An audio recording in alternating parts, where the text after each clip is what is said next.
What is up, Houston, or wherever you are tuning in from? It is time for the Sports Court again on a Tuesday. You know what kind of action we're going to get into. We're going to talk about Sunday because Sunday was wild. Of course, there were a bunch of great matchups that we can go over. One of us, as a fan, is happy. The other, not so much. Very, very disappointed. College football. How about Wake Forest? Giving Clemson a scare. Whoa. And if you're a Longhorn fan, it doesn't look like this season is going to turn out the way we thought it would when we saw them challenge Alabama early in the season. The Quinn Ewers injury has derailed the Longhorns. How bad is just really the question. Right. But first, of course, we're going to talk a little bit of Astros too. The Astros, they need one more game over the Yankees to clinch home field advantage throughout the playoffs, and they're trying to do so while staying healthy. So we're going to touch on the Astros a little bit as they have a game here tonight in town. But first, how about them Dolphins? Go say it. How about them Dolphins? Jimmy Johnson did coach the Dolphins too. And how about them Dolphins? We are going to talk the Cowboys, and Cooper Rush's surprisingly very good command of the offense when they did ask him to do things and when he had to be clutch. How about them Cowboys? He was, but how about them Dolphins? Because I don't think a lot of people gave the Dolphins a real shot against what's been Dolphins. A very, very dominant Bills team. But that heat was obviously a factor. Yes, it was. Down in Miami, and it was for both teams. I mean, they both laid it all out on the field. What a spectacular game. Would have hated to be Ken Dorsey's laptop at the end. I don't know if you saw what happened to that. That was you remember I told y'all a few weeks ago? An explosive outburst by Ken Dorsey. Yes, and that shows you the fire that Ken Dorsey has. And they say he's always had it. That is how he coaches. And those guys, the guys that I've heard talk about that incident in the press box, they love it. And I heard Diggs talking about it, Stephon Diggs, and he was like, hey, I love it. He's like, I know a lot of people probably do not want to hear me say that, but he said, I love to see my coach caring that much about us and really caring that much. And that's the fire that he brings in practice every day. And so, hey, Ken Dorsey, I don't blame him in that situation. The camera called him, but be yourself, Ken Dorsey. Do what you do. And I liken that to the same thing that I was talking about Dan Campbell and how when he got emotional last season, his players fed off of that, even though they lost a tough game this past weekend as well. But, Eddie, before we talk about the Dolphins, the team who you picked to actually win that game, I picked the Bills, and the Dolphins actually won that game. Kudos to the Dolphins. We'll talk about them in a second. But a few tidbits. You touched on a couple of them already. Of course, once again, I'm Greg, that's Eddie. I'm Gregory Beatty, that's Eddie Cox. You listen to the Sports Court, the show where we keep it 100% of the time. But a couple of tidbits. Of course, Aaron Judge, the aforementioned Yankees. You're talking about the Astros needing one more victory, which I think they'll get tonight. And I think Aaron Judge going for that 61st home run, I think he gets that tonight as well. He's on pace for a triple crown type of situation.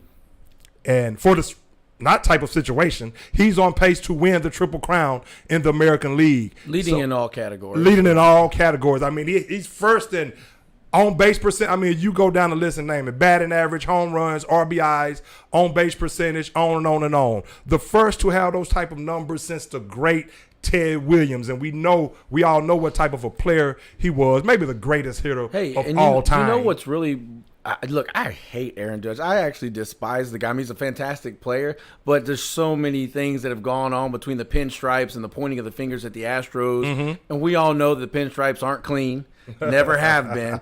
So, what did I tell you? There's a lot of stuff that you don't like about Judge off the field, but on the field you can't help but appreciate and respect, his growth as a hitter. Because let's face it, when he first came into the league, the guy – he hit the ball a mile, but he also struck out a ton. And he's this massive, huge Shrek-like looking guy, Jolly Green Giant, where his strike zone is unbelievably large. He has to fend off the biggest strike zone in Major League Baseball, and you could tell early on in his career he struggled at doing so. However, this season, I mean, it's totally different. He's got command. You can't get it by him. You can't strike him out. He's finding ways to get walks, and on top of that, he's crushing. Yeah. He's hitting more home runs than we've ever seen anybody in this era hit. It is amazing. I want to push back just a little bit on as far as how he is off the field. I don't know exactly what you're speaking of, but – he seems like he's a stand-up guy. No, off the field, his character's fine. It's just, there's this whole ordeal between the Astros and the Yankees where true. the Yankees would like to blame or say, Altuve stole an MVP and from he was Aaron part of Judge. the whining. And we all know, that's not the case. That's a great point. Altuve was a better player that year, just like Judge is a better player this year than Altuve. Is accounting for more wins than Altuve. That's fine. But to steadily say, the Astros stole a World Series from you, the Astros are stolen MVP from Aaron Judge, that's just not the case. And it's a bunch of baloney that takes away from what otherwise you would look at and recognize as something spectacular and great, a once-in-a-lifetime thing that's happening in baseball. It's just hard to appreciate it, not because he's a bad guy, just because the stance he took against our hometown team. Yeah. Who we know, regardless of what happened, they were trying to, compete with what was out there, and they won the championship fair and square. It just needs to be left at that. Hey, I agree with that. And you know what? Kudos to Judge for the type of season I still always he's go having. back to the Game 7 in Dodger Stadium.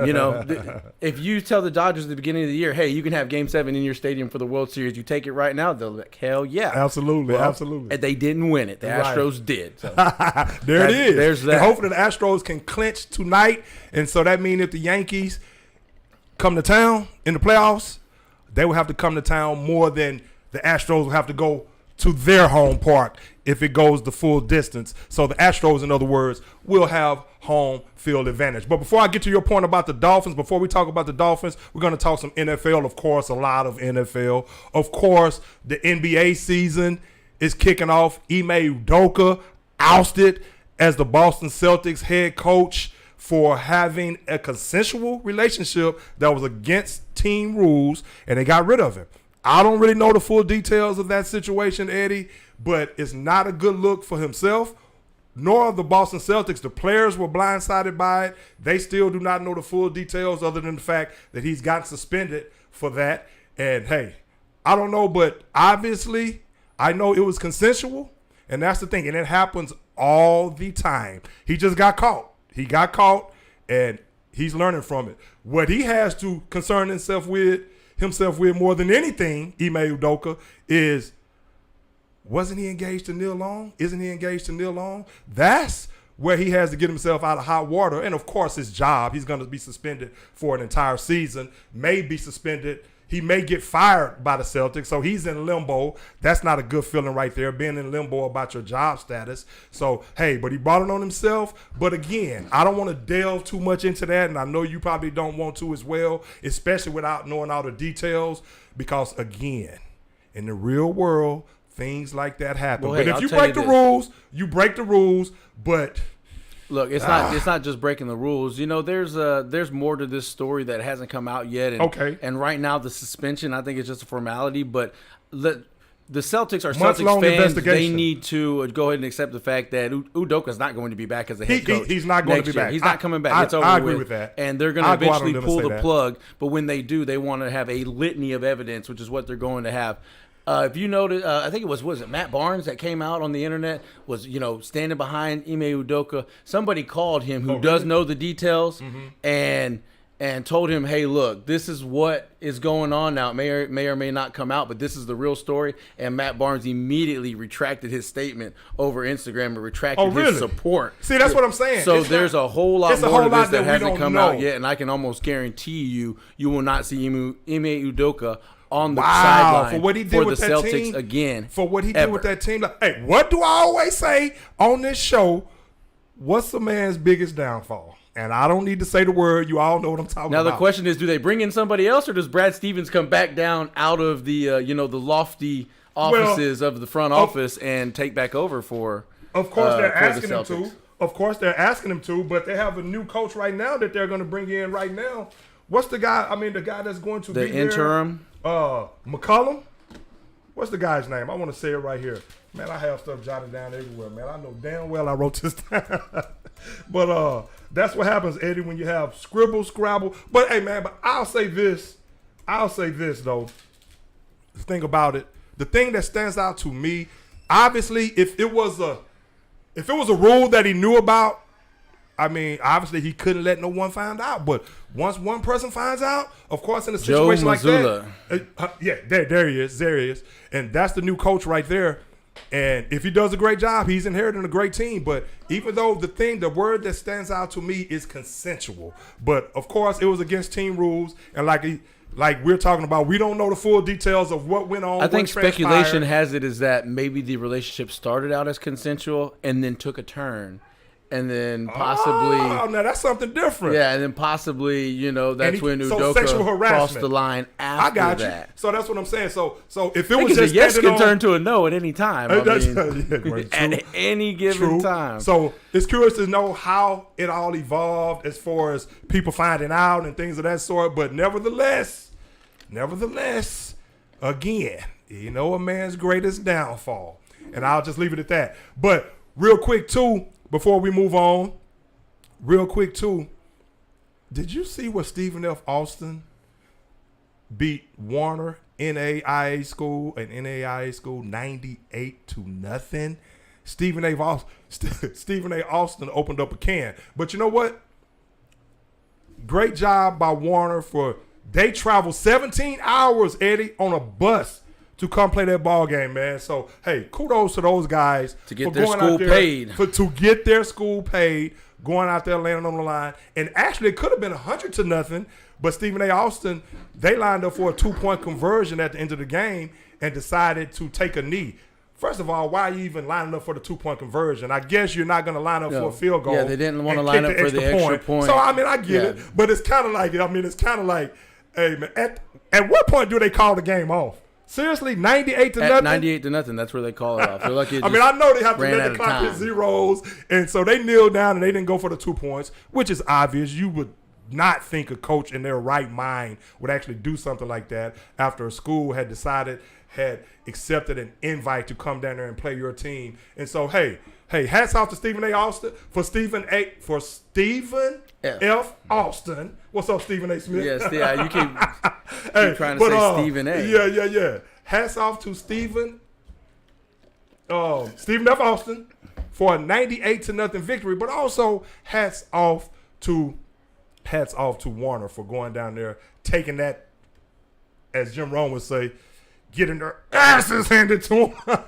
So hats off to them, man, for going out there, playing a game, competing for 4 quarters. So I will say that. But you were talking about Clemson. Hey, no. Let's go to the Dolphins right now, man. The Dolphins, are they for real? We talked about that last week. You said something about the Heat, Eddie.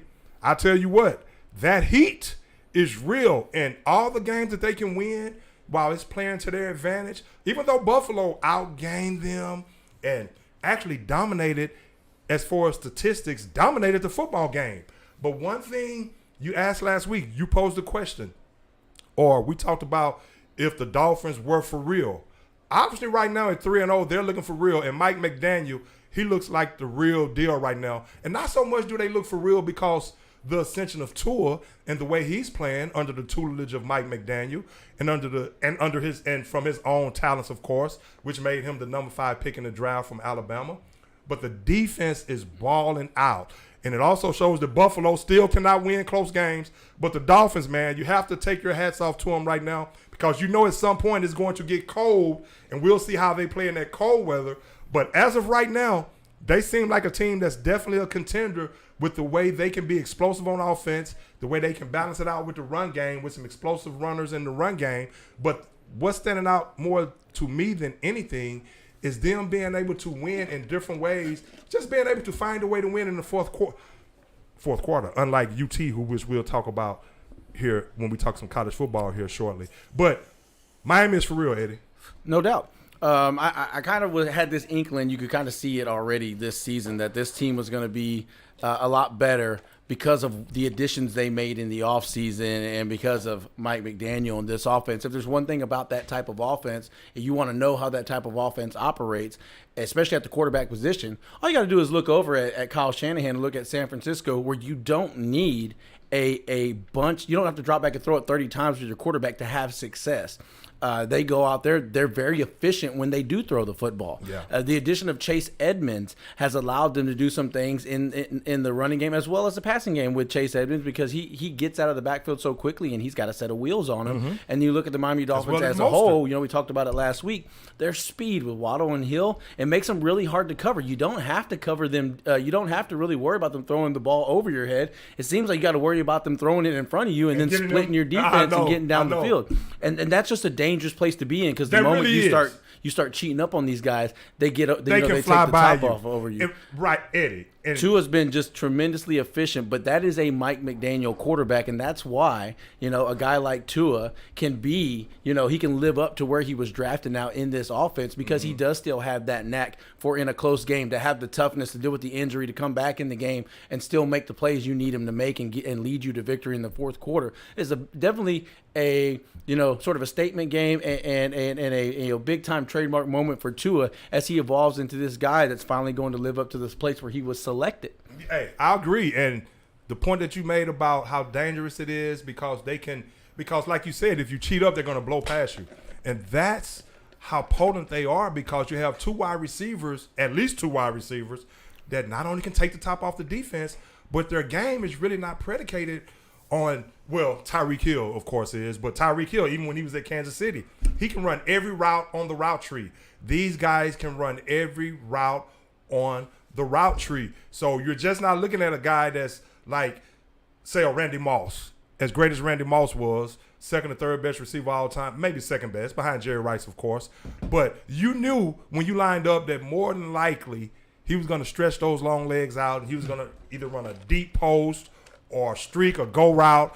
That's what his game was mostly predicated on, even though he could run across the middle and make a play and do this and that. But with Tyreek Hill and Jalen Waddle, like you said, it's like pick your poison. You do not know what route on the route tree these guys are going to run, because not only can they be possession receivers and still get the ball in their hands and make a big play out of that possession catch, you also have to worry about them running past you. So that just opens up so many things for the Miami Dolphins as an offense, opens up so many things for Tua as a quarterback. And again, with the tutelage of Mike McDaniel, the Dolphins, you picked the Dolphins to win that game, and they did win that game. Buffalo, even though Buffalo outgained them, what's impressive about the Dolphins is and that's what the great teams do. They find different ways to win the game when it matters most. So kudos to the Dolphins right now for that. I still think Buffalo is probably the better team. Well, you know what's telling though with Buffalo? Michael Hyde is out for the season with that neck injury. That showed up in that game, as well as the other safety, Poyer. And so that's two all-pro safeties that they're missing right there. And kudos to the Dolphins for taking advantage of that, Hey, the Dolphins can only play who's on the field. They can only play against who's on the field. So it's not their problem right now. But what they had to do as a team is go out there and handle their business and take advantage of those absences right there. So, and they did that. So we'll see what happens as the season progresses, when it gets a little colder and this Florida team is going to certain areas and playing in cold weather. We'll see how they operate then. But right now, being 3-0, and again, Buffalo has some injuries, but they need to learn how to win close ball Miami games. got banged up too. It really was like a slugfest type of game between these two teams. You could tell Josh Allen, limping off the field almost at the end, trying to catch his breath. A little bit had to do with the fact that they probably only needed one more second to get that ball spiked and have an opportunity to make another field goal. And don't forget, Tyler Bass missed a field goal earlier in that game. Right. So, if he makes that field goal, maybe we're talking about the game completely differently, And Tyler Bass is usually a spot on, true kicker. He does not miss a lot. This guy's a beast. Yeah. So, the game really could have gone either way. But the slugfest type, the fact that the Dolphins can line up and play man coverage against, and the fact that there's no Gabriel Davis for the Bills, that hurt them a lot. But the fact that they can play man coverage, that really limits what a guy like Josh Allen can do when you can get pressure on him as well as contain him so he can't hurt you with his legs. You got to give the Dolphins a lot of credit for doing that in that game too, because that's what kept it close. Because Josh Allen will not only pick you apart. A lot of times. Yeah, well, it seemed like they were willing to allow them to throw the football as long as they could keep them guys in front of them. Mm-hmm. Play, bend but don't break style of defense. They got lucky with the missed field goal and may make your tackles. And when you get an opportunity to tackle a guy, don't miss, because when you're playing that style of defense, broken tackles is what kills you. I mean, Leads just to look big at games. the Texans. They play Right. that style of defense when they can't tackle. It shows. They get gashed. So kudos to the Dolphins and what they're doing over there on defense. Hey, 100% agree. It was So one hell we'll of a see. game to watch. Yeah. Hey, so we shall see how things progress, but the Dolphins are legit.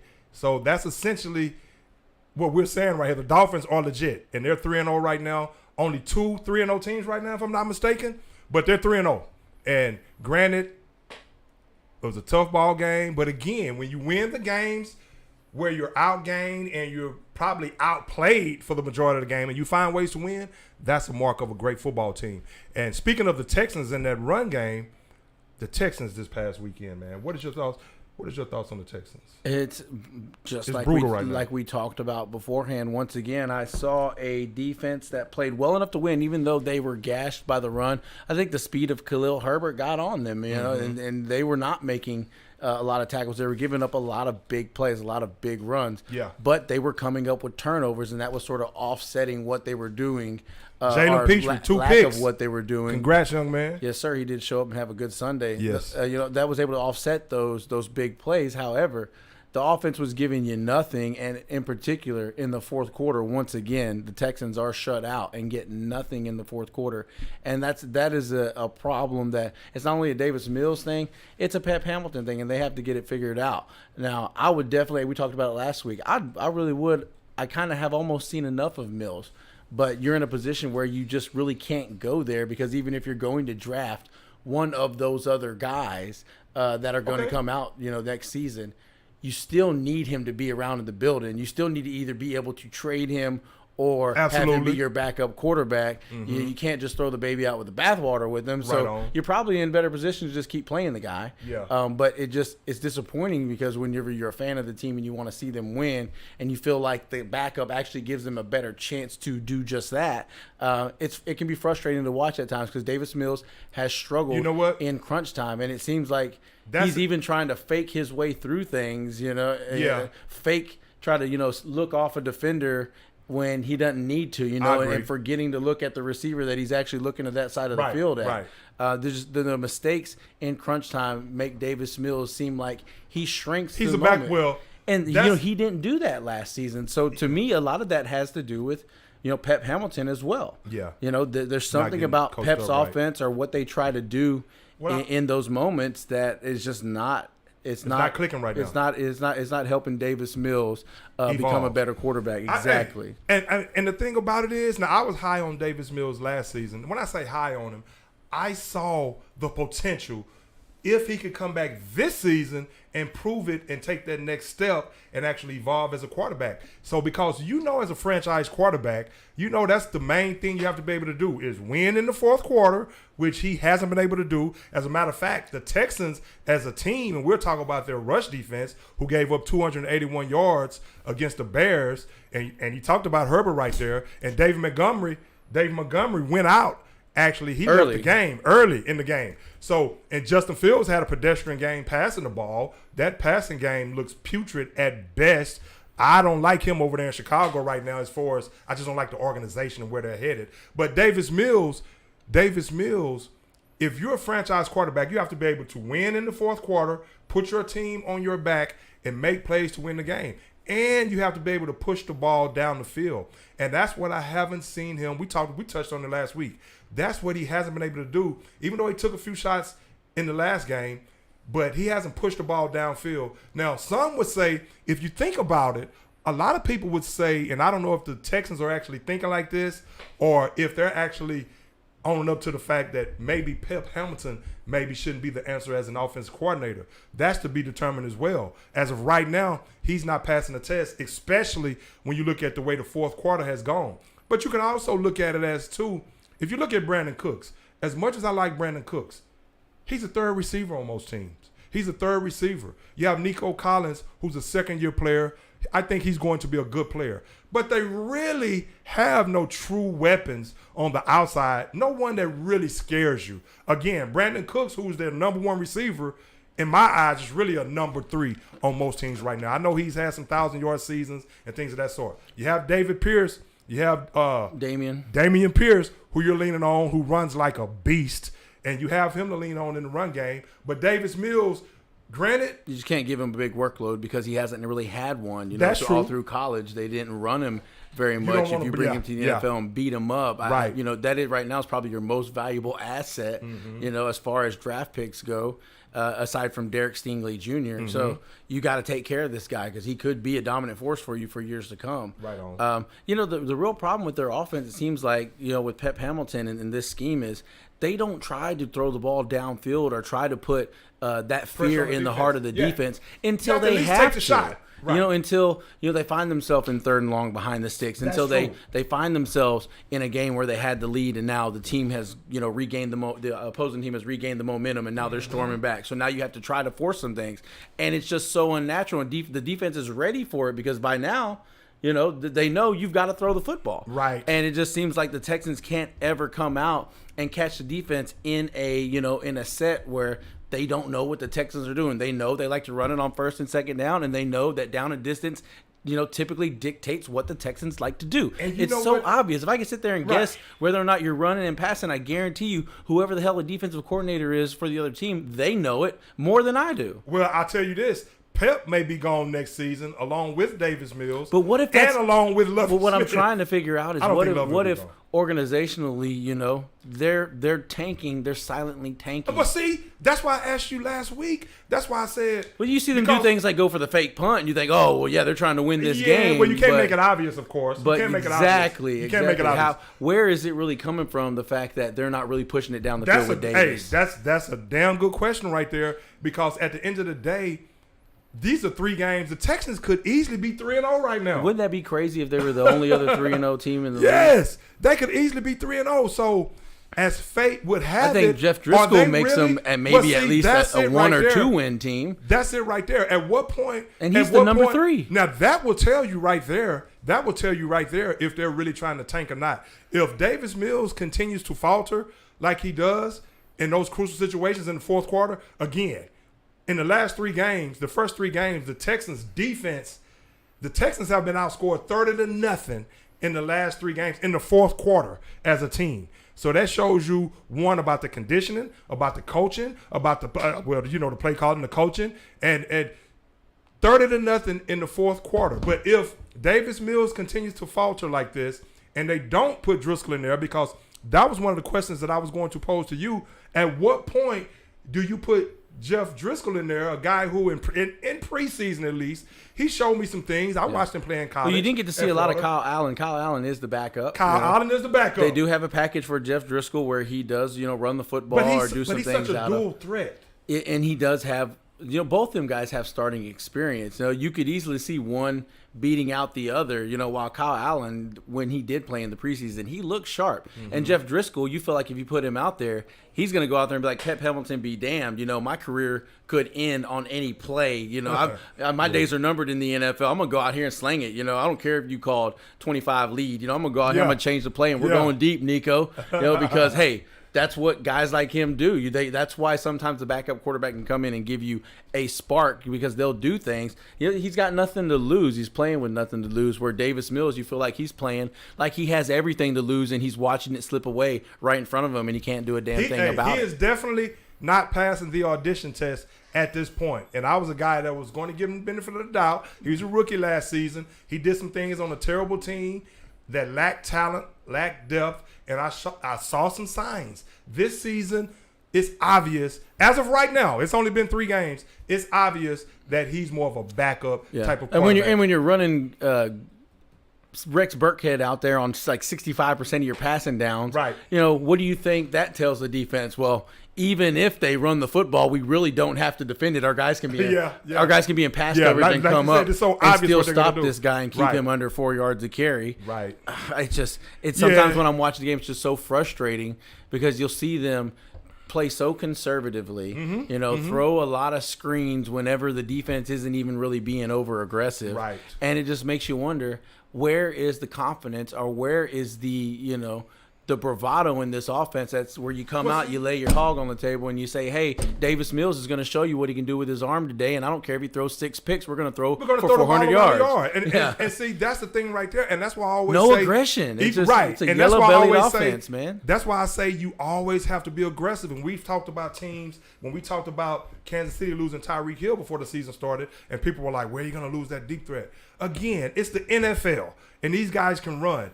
Even if you don't connect on some of those passes, you have to at least take those shots to keep the defense honest and to open other things up for your offense. So in the Texans have been unwilling to do that thus far. So they're 0-3 again. So if you're a Texans fan, Eddie, you being a Texans fan, I know some may look at it like at this point, well, hell, we might as well get the first pick in the draft. And like my boy Selwyn Texan said, hey, man, we might as well get C.J. Stroud. He's real high on C.J. Stroud. Yeah. C.J. Stroud or Bryce Young, that would be the pick right there. And at this point, it's looking like the Texans, if they lose another game and go 0-4, which they have the Chargers this week, hey, do you want to go to the game? Let's go. Hey, have some tickets to that Chargers game. Of course, my first cousin is the wide receivers coach. I want to add an S on everything tonight for some reason. But he's the That's like my grandma. Mijo, eat your cereals. Eat your cereals. Hey, yeah, so I hooked that up, man. We'll go to the game Sunday. My cousin is supposed to get us some tickets. So we shall see the Chargers against the Texans. That's who the Texans have next in line. The Chargers, will be thirsty coming off. We'll be sitting where the family sits, so that's going to be should be pretty cool. Decent seats. It should be cool. Knock back a few brews, do what we do. Skrilla Montana, what's going on? Grade A Media, Grade A Radio. The Sports Court is what you're listening to right now. I'm Greg. That's Eddie right there to my right. And, of course, hey, another quick tidbit real quick. Eddie, have you heard of this 17-year-old, the first 17-year-old Raul Rosas Jr. to sign with the UFC, to fight UFC, to sign a contract with UFC? 17 years old. And that is a grown man sport. So he must be a bad 17-year-old right there, man. But he won his fight in the first fight that he just had right there. He beat Mando Gutierrez and Dana White's Contender Series 2022. 17 years old. Raul Rosas from California. Well, I think he's probably from Mexico, resides in California, trains in Las Vegas, but 17 years old. And another quick tidbit before we get off of this baseball thing right here. The Phillies, y'all know I'm a Bryce Harper fan, and the Phillies, you remember I said that he's going to come back with the bionic finger? That hasn't happened. He's actually come back. It seems like he doesn't have that finger at all. But he's been slumping. But the Phillies are right there. What I'm hoping is maybe that finger becomes bionic in the playoffs and they're able to do some things. But they're still trying to hold off Milwaukee, who's a game and a half back from that second wild card spot. But, hey, again, man, it takes you a while sometimes to get back in the groove. And hopefully he'll get back in this groove if they make the playoffs and kind of make some things happen. I definitely don't think they're the favorite to do anything in the playoffs, especially with that bullpen. So, but just to get in the playoffs, get your team in the playoffs, and you never know what can happen. That's why they play the game. So we shall see.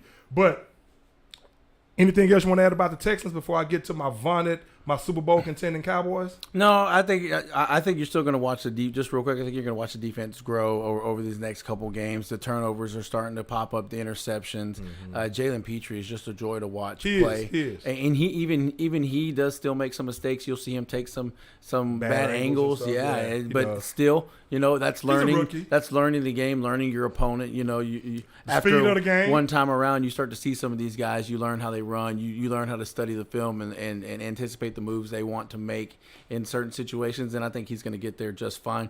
You're still kind of waiting for Derek Stingley to string together what you would call like a really good, consistent ball game. Yeah. He has flashes all over the place, but he also has a lot of mistakes on film. Right. You're a lot giving up a lot of yardage, and it's growing pains. I remember what Kareem Jackson went through when he was drafted, and he was nowhere near who's the still talent playing that in the league, as a Stingley, matter of fact. Was absolutely, and he was picked on, through the first season and the start of his second season. But about midway through his second season, all of a sudden, this guy started to turn it around, and eventually became a Pro Bowl corner, perennially Pro Bowl corner, Pro Bowl at safety. So I think Derek Stingley's, the ceiling's way higher than that for him. He's just got to. Oh, he's nice. He's got to get settled in, and he's going to get to where he needs to get, where he can stay in these hip pockets in this man coverage and not have to worry about committing the penalties you've seen him make throughout the first quarter of the season. Absolutely, man. It's all a learning process. These guys are rookies. He's playing out on an island, as a defensive back against some of these fleet-footed wide receivers in a pass-happy league. So it's going to take him a while to get adjusted to that, as great of a talent as he is, and he's a great talent. If you all remember, I actually talked a lot about Derek Stingley.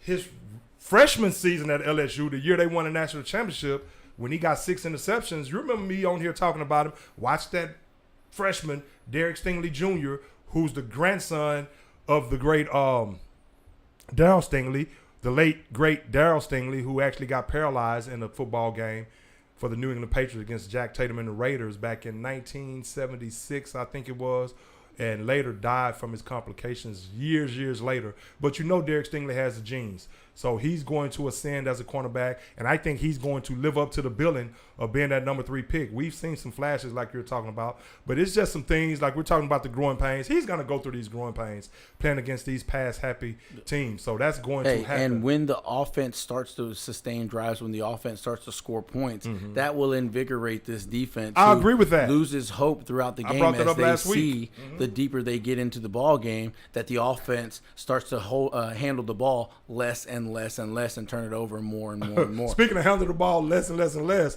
I didn't say that stat in that Buffalo game. I talked about all the stats where they won time of possession. Yep. I mean, and they had like 90 plays to Buffalo's 40-something plays. So again, I mean to Miami's 40-something plays. Missed Buffalo field goal and turnovers. Missed field goal, missed a wide open throw in the end zone. Josh Allen did. So the Texans, the Dolphins right now, who we just talked about, the Dolphins are 3-0, Texans 0-2-1. 0-2-1. Now let me tell you this: everything that Davis Mills is not, Cooper Rush seems to be, or at least to be doing for the Cowboys, as he shows up big on Monday Night Football and leads the Cowboys to technically a comeback victory over the New York Giants, who came in, you could say, blazing hot. Yeah, sputtered a little bit on offense. Saquon Barkley, he's back. Yeah, he's back. Explosive. But Cooper Rush stole the show with some really clutch passes in the fourth quarter, and particularly the fade to CeeDee Lamb, which was put in a place that you feel like only Joe Montana could put it. Hey, and that's just it right there. And of course, I picked the Cowboys last week when we were in here. I said with conviction that the Cowboys would win because I was banking on their defense living up to the billing again, and I just wasn't totally sold on the Giants, who had won a couple of games, and I'm not going to say it was in fluke fashion, but they found a way to win in the fourth quarter. I do think they're a better coach with Brian Dable. That's obvious. I think he's the guy for that job. But they obviously need some more weapons on the outside to go along with Saquon. Dealing with injuries. Shepard went down. Yeah. And you could tell that hampered their offense. You know what I said last night when Shepard went down, when I saw the play? You know what I said right when it happened? That's ACL. That's ACL, and I hate that. And I hate that for Sterling Shepard, who's just coming off an Achilles injury, as a matter of fact. But and that's why I didn't think the Giants, even though they were playing at home, and that wasn't me just saying Cowboys just because I'm a Cowboys fan. I just really, and I'm still not a firm believer that the Giants are going to be. They still may be 6-11 for all I know, especially losing Shepard, and you have a Galladay not stepping up. Daniel Jones didn't look bad last night. He was pressured 24 times, 5 sacks. I mean, what else can you ask the guy to do? They've got issues on the offensive line, obviously, even though they have drafted some help there. I still believe, and I really do. I don't know what really is inside Daniel Jones. I know he had a tough fourth quarter. I know I see some similarities there with the Davis Mills, where for some reason in the fourth quarter, the decisions take a little bit longer. The throw doesn't seem to have as much heat on it for whatever reason. It's just weird. But throughout the game, I thought he did a good job of feeling the pressure. There was only a couple times where I felt like he didn't feel the pocket collapsing or the defender trailing behind him. Right. But he did a decent job with his pocket presence, and I feel like if Brian Daboll, things with his legs too, which he's capable of doing, but I feel like if Daboll can take Josh Allen for being a guy that was a guy who might get lucky with some deep passes, and you just got to make sure he don't beat you with his legs, to a guy that can be a full-fledged monster that can dissect you with his arm at every level of the defense. Because he became more of a student of the game. Then I have faith that maybe he can do something with Daniel Jones, and we are seeing some progress made. They just played a tough, fired-up Cowboys defense that wasn't going to let that happen to them on Monday night. They weren't going to lose a 12-9 ball game on Monday night. Yeah, and they turned it up in the fourth quarter. They on really offense. did, and you got to give credit to Kellen Moore, Hey, I love what Kellen Moore is doing this aggressive year. I love what Kellen Moore is doing this year. When throwing the football. And I tell you this, he's been very balanced. And the difference, of course, first of all, let me go back to your point about Cooper Rush, and then I'll go into what I'm saying about that. Cooper Rush, you brought up Cooper Rush earlier, and what I like about Cooper Rush is his poise. He's really not surprised me, but really I've been very pleased and happy to see the type of poise that he plays with. Well, I saw that game last year against Minnesota.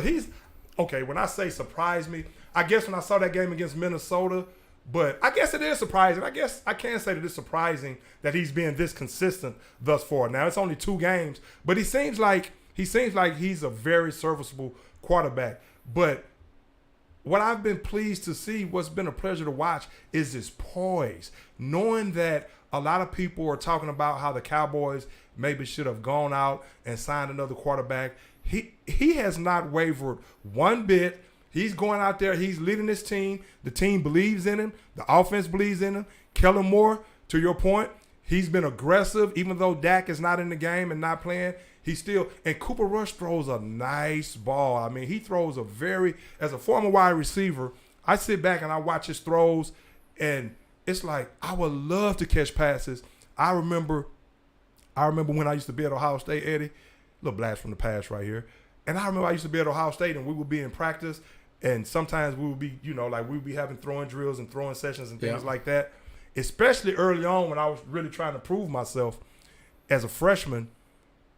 And I always wanted to go with a quarterback that throw a nice ball. I mean, hey, definitely I could catch any pass thrown to me from any quarterback, but whenever you get a chance to go with a quarterback that throws with some touch, doesn't try to knock you over with every pass he throws a tight spiral. I mean, I used to love going. I used to pluck. But hey, how long? CD Lamb, wonder. Huh? Well, I was going to say before you talk about CD Lamb and his big drop that everybody blew up the internet over. No, I didn't give him a pass for that. Yeah, but he did make up for it. He made up for some spectacular catches in the fourth quarter. Or at least I was hoping he was going to do. Go ahead. But no, I kind of forgot where I was going with it there with Cooper Rush. But I will tell you that their offense, their ability, touch. Yeah, their and ability. I used to be in practice and stuff, and love quarterbacks throwing a touch. Right. Oh yeah, you were talking about it as the type of ball that he throws. Mm-hmm. I just know that their ability to run the football with 2 running backs and at sometimes have both those running backs on the field at the same time. It's a little wrinkle that they're adding to their offense. What did I say last week? That I think it made the defense. It gave them pause, and when you have a defense that's playing, with pause, you're going to have some success in the running game. Absolutely, because you have Zeke coming at you like a monster, and I said it last week. It was way too many times where I know there's going to be times where Pollard is on the field and Zeke is on the sideline, but I think more times than not, of course, you want to keep these guys fresh. Of course, Pollard rushed for over 100 yards, big playability. Zeke pounding and grounding, the bruiser, rushed for 75 on 15 carries, and that's what I've been saying all along. You have to run the football. I love what this offensive line is doing, and I need to find out the offensive line. No, and I remember coach, what I was going to because he needs some credit. Because the offensive line always. Remember when I said before the season, even when Tyron Smith got hurt, I said one thing about the Cowboys is they always, even though they always seem to play well on the offensive line, even though they're not consistent, it's always a new lineup every week. The offensive line coach needs a lot of credit, man, for the job that he does. And then you add your boy, big Trent. I want to say Trent. Joe Philbin, who's the guy who took his offensive line coaching career all the way to a head coaching career with 2 NFL teams. You have to give Joe Philbin a lot of credit for that, man. I mean, and then your big boy, the big guy, number 71, the big lineman, the Hall of Famer. What's his? Oh, not Trent Williams. No, big boy. I don't know who. But I'll tell you this. The offensive line, you have Zach Martin, who's an Hall of Famer. He's a first ballot Hall of Famer. You have Zach Martin, and then you have some guys that these young guys can learn from. I mean, Tyler Smith, if you look what Tyler Smith is doing. But the big guy that played for the Eagles. Oh, you're talking about, I don't know why I'm drawing a blank on his name, but I know who you're talking about now. No, I got to look it up now. I know exactly what you're talking about. I can see it. Talking about Peters? Yeah. Jason Peters. I knew it would come to me. I knew you were talking about. Yeah, I mean, it was going to come to me think. too. Jason Peters. I just see him. I can see his face in the Eagles uniform because he played with the Eagles for so many years. Big Jason Peters, because I kept wanting to say Trent Williams. But Jason Peters, he got. How old is he? 47? Yeah, seems like it. But he's 40 years old. But Jason Peters, who I teased about, couldn't get out of his stance last season with the Bears. He played well last night. And you have that side over there where he played left guard, and then you had Tyler Smith over there playing tackle. So they look good last night. The offensive line is bruising. Here's what I was going to ask you, but Greg. CeeDee Lamb. Before we get to CeeDee Lamb, how long before, or how many more wins before we start to hear the R word, before we hear Cooper Rush compared to Romo? When we Compared talk to about him in what sense? Well, aren't they both undrafted guys? Okay. Starting for the Cowboys, that even though, there's no particular future there because Dak Prescott's kind of impeding the way. Right. You could kind of feel like this sort of underdog style of quarterback that Cooper Rush is, and if it kind of catches magic and the Cowboys string together 3-4 wins, I don't see how you couldn't compare him to. Now I know Romo was I can see that. more of a Johnny Manziel type of guy in the pocket he was an escape artist, which Rush they're not asking him to do all that. But still, when you talk about undrafted guys, I mean, they had a graphic on last night, about a quarterbacks for the Dallas Cowboys, backup quarterbacks who won their first 3 starts. The only one who ever did that was Jason Garrett. Mm-hmm. When Romo came in replacement, it was they were giving him the job. It wasn't just coming in and to fill in, for injury purposes. Right. So I guess Romo wasn't on there, and maybe he didn't win his first 3 starts. I don't remember how that went, but I do know that there's got to be some similarities. Our fans are going to be talking about, hey, undrafted guy, Because for years they saw stuff was there with Romo, and they begged for the Cowboys to go to Romo until finally they did. And it was Bill like Parcells. Whoa, okay, y'all should have went to this guy a long time ago. Yeah.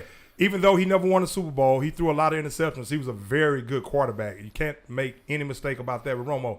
But as far as Cooper Rush, I mean, what I like about Cooper Rush is not only is his poise great, but he has the competitive spirit and the calm and the moxie to really put this team on his back and do some things. And he doesn't throw into bad situations. Like, he doesn't put his team in bad situations where he's just making reckless throws. At least as of yet, he's playing within the system. He's taking what the defense gives him, and he's accurate with his throws. Like you said, that pass to CeeDee Lamb, I mean, that was a thing of beauty. Couldn't put it any perfect. You really can. CD, I'm still not sold on him being a number 1 receiver. And I say that with some trepidation because every time I say that, he comes out and he does something like he did last night in the 4th quarter where he kind of changes your thinking to some degree. Like, well, maybe he can. Because I'm going to tell you, after that drop last night, when I thought maybe that might be the difference in the game, I was saying, instead of letting him wear 88 like Michael Irvin and Dez Bryant and Drew Pearson, you might need to give his ass number 87 or something. Well, yeah, every time he drops one, just take him down a number, and he's got to catch touchdowns to get back up to number 88. Yeah, that is a funny way of looking at things. But hey, the confidence that Jerry Jones, and we talked about last week, Jerry Jones, Kellen Moore, Mike McCarthy, this coaching staff, that they've instilled in him. They show him, hey, we may not throw the football 20 times, but when we do, we're going to have these certain plays that we know that you like, and we're going to try to get these playmakers open down the field. So that way when you throw back and pass, you're getting 10, 15, 20-yard plays.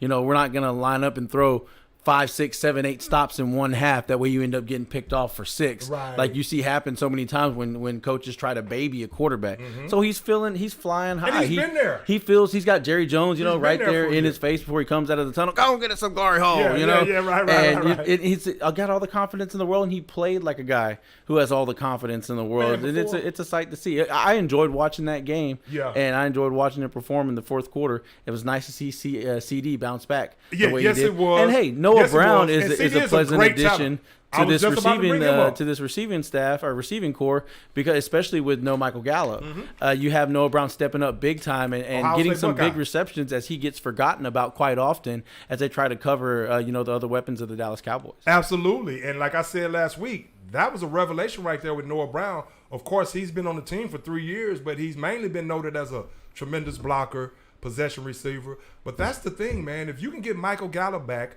which they will in the next week or two, and he can hit the ground running, it's going to take him a while to get back used to the speed. And he's not going to, I don't believe at least, I hope I'm wrong, but I don't believe that he's going to hit the ground. Of course, he's not going to be the Michael Gallup he was before he got injured early on. But you utilize him in certain ways, get him the football, get his confidence built up. But Noah Brown, if he can continue to be that possession guy, a guy that keeps the chains moving, and when Dak gets back, and whether it's Dak or Cooper Rush, but you have a serviceable backup now when Dak comes back, you have a great backup and Cooper Rush. Isn't it obvious, too, that he's so comfortable in Kellen Moore's system? What is it? Is this his third season with the Cowboys? I think it is. Yeah, I think it's his third season. So, Kellen Moore has been the offensive coordinator for all 3 That's it right years. there, man. You could just tell that he's finally comfortable so he can get in there. He has a complete understanding. He doesn't have to worry about if he's going to get the answers to the test right because he already knows front and back. Does what he's supposed to do. And think about it. James Washington will be coming back at some point during the season, so later on in the season. So when Dak comes back, if Kellen Moore can continue, now when Dak comes back, I don't want him to get pass happy because they're paying Dak all this money and they want to pass the ball 50 times a game or something like that, and Zeke ends up with 7 carries, Pollard ends up with 11 carries. The recipe for success for the Dallas Cowboys is to lean on that aggressive defense with Michael Parsons. DeMarcus Lawrence had 3 sacks last night. I saw Zeke last night eating out of a tiny little bowl. Yeah. He was a tiny little. I remember it used to be. I know. Now he was eating out of a tiny little bowl. He must have got Baby Bear's porridge and ate that one. But you know what though? You know what? Here's the thing with Zeke that I like right now. Zeke is a team player. And he realizes that he's not the player that he was his first or second year. The Cowboys realize that. So I'm not here to say give Zeke 25 carries. No. If Pollard is going to play like that, my thing is you play both of them. And like I said last week, and I'll say it again, you have one that's a change of pace from the other, and it keeps the defense on their toes because you have this bruiser who's going to be coming at you, and then you put this scat back in the game, and it just keeps you on your toes. It keeps you guessing. Yeah. And when you have both of them in the game at the same time, that's even better. But I even like Michael whenever Parsons didn't get a sack last night. I like whenever they start Zeke, but you can tell early on in the game Pollard's getting most of the carries. He's the and guy then right later now. on, later on in the game, you can give Zeke some of these carries and he's fresher. Mm-hmm. Yeah. And it's a fact that he runs better when his legs are fresher. Yeah. He used to be a guy where you get him up around 20 carries and he really gets going. We know those days are behind Zeke. I agree.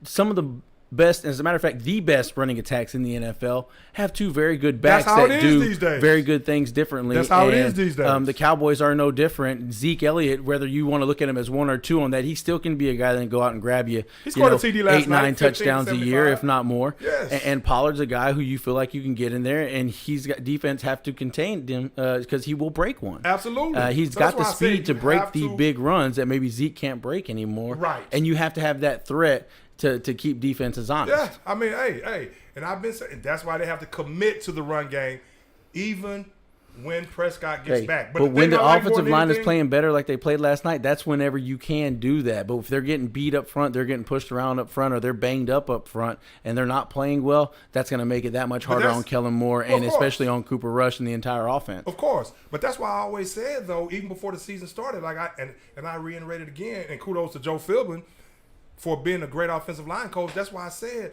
one thing I noticed about the Cowboys over the years, even with that, when they're like injury prone and in and out of the lineup with different players every week, they always say, I can see the talent. I can see the job that the offensive line coach is doing. And it's showing so far this season. And that's why I always say before the season, if Kellen Moore commits to the run game more, the Cowboys have a chance. But to go along with what this defense is doing, hey, man, this is going to be very, very, very, very interesting to see how things play out when Prescott gets back. And, again, keep that balance. But before we talk some more NFL, because I want to get your take on who you think the early season MVP is. I know it's only 3 games, but Lamar Jackson is balling. Again, try to tell y'all about Jalen Hurts. He's balling 3 games, maybe the front runner right there, but I'll get your take in a second. Let me delve into some college football for a second, and then we can get into some more NFL games from this past Sunday. Or we can look ahead to some other ones again, we're going to that Chargers game against the Cowboys this week. The Chargers are depleted, by the way, with injuries, and so they're 1-2 right now. So I'm sure they're not going to be in a good mood once they come to town either. But real quick on the college football tip, of course, my Buckeyes rolled this past weekend against Wisconsin, 52-21. Remember last week when I said that Travion Henderson and Mine Williams, with the freshmen that they have behind them right there, and Dallin Hayden, they better stay on the field because that freshman is coming for their jobs. I mean, he's not going to start this year, but I still think you have to find a way to get him on the field, even if it's in a return game. He's not going to redshirt. Get your best playmakers on the field. I know how well you recruit and all this and that, but even if you put Dallin Hayden in the slot or something, he seems like he has that kind of ability. But you have to get Dallin Hayden on the field from time to time and get the ball in his hands. I just think that betters your chances when you get to the latter part of the season and you're playing against better competition. Teams like Penn State, who's ranked number 11 now, teams like Michigan, who had their troubles with Maryland but found a way to win. But Maryland is going to give a lot of people problems because of the way they pass the ball, and they're well coached as well. But I just think you utilize all your weapons. One thing I like about Ohio State, what they're doing this year, what you've heard me talk about for the last couple of years, Eddie, they could even be more potent and probably would have given them even a better chance to be in the game against against Alabama a couple years ago in the national championship game. But I've always wondered, as great of an offensive coordinator and offensive play caller as Ryan Day is, why he never really implemented the tight end.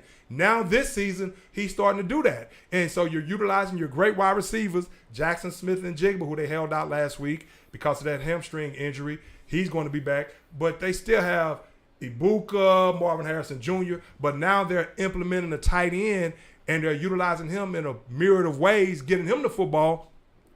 And that just gives you more options. And it makes you more dangerous when you play against elite teams, and teams just can't take away your outside receivers or even your inside receivers. If you have that weapon at tight end, use him. But what also the Buckeyes need to do moving forward when the competition gets more fierce and better, continue to lean on the run game more. We're talking about balance with the Cowboys. I think they have to continue. You have an all-American running back in the backfield in Travion Henderson. And Mine Williams is a great running back as well. But you can't get away from that. And so the defense has continued to get better. They're playing very well right now. Again, but as the season goes on, we're really going to see what the Buckeyes. But C.J. Stroud is the front runner for the Heisman Trophy right now, in my humble opinion. He's looking at it objectively as well. I mean, he's balling out of his mind right now. Defense playing well. So the Buckeyes just need to keep rolling. I couldn't argue with you, you know. I think he does sit at the top. But after this weekend, you know, a couple of guys I think who can make a run for it if they continue to play the way that they're playing. They battled each other in North Carolina this weekend, and that's Sam Hartman of the Wake Forest Demon Deacons and one DJ Uiagalelei.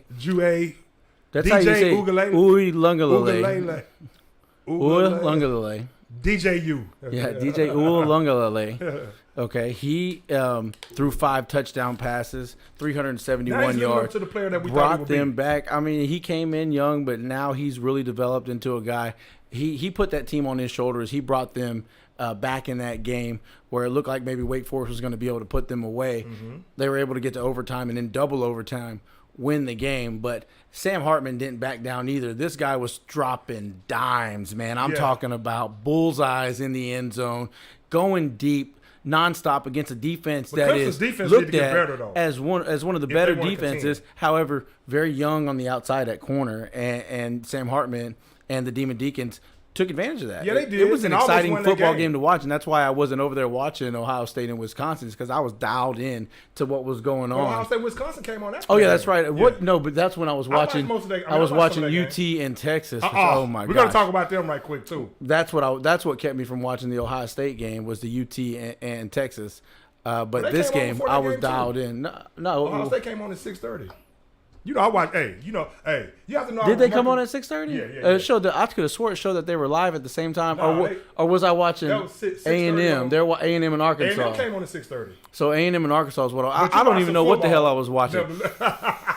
I don't know what I was watching, but no, really, I watched college football all day on Saturday. So same here. You gotta know how to work that remote. I don't remember this channel to that channel. Which I do remember now which order it was in. It was Clemson and Wake Forest first, followed by Tennessee and Florida was Texas a good game. and Texas Tech, and then it was Texas A&M and Arkansas, which was also a very good football game. Let me talk about right. I want to touch on all those very quickly before we get back into some NFL and maybe get some NBA talk since camp is starting today for most teams. Most teams are having their media days.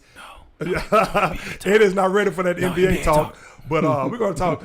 Maybe mention a few tidbits about the NBA. Really, it's not too much NBA I want to talk anyway. I'm ready for the season to get started. But I'll say this about Clemson, and Wake Forest. Wake Forest, man, kudos to them with them being even ranked as a basketball program. But DJ Uiagalelei, Uiagalelei, and forgive us if we're mispronouncing his name. DJ U. I'm not. That's how you say it? That's how you say it. Uiagalelei. Okay. All right, cool. I listened to what the hell is his name? I can't think of. He used to do Monday Night Football. Joe Tessitore, I think is who it was.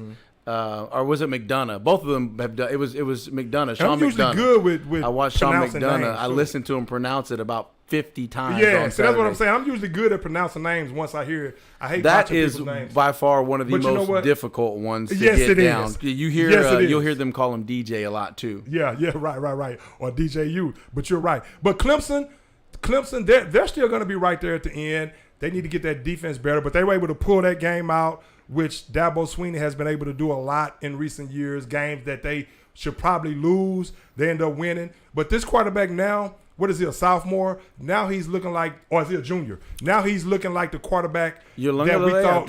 I'm pretty sure he's a redshirt junior. Yeah, now he's looking like the quarterback that we thought he would be after watching him as a freshman. So Clemson, they have talent all across the board, just like these other top teams. So Clemson is going to be right there. But UT, the University of Texas Longhorns and Texas Tech, I watched that game in its entirety. Well, of course, I was flipping back and forth, like I said. You got to learn how to work that remote. Chick. But I'll say this about UT, man. They lost that game 37-34. Eddie, what have I been saying week in and week out about UT since last season? Who is the strength and conditioning coach?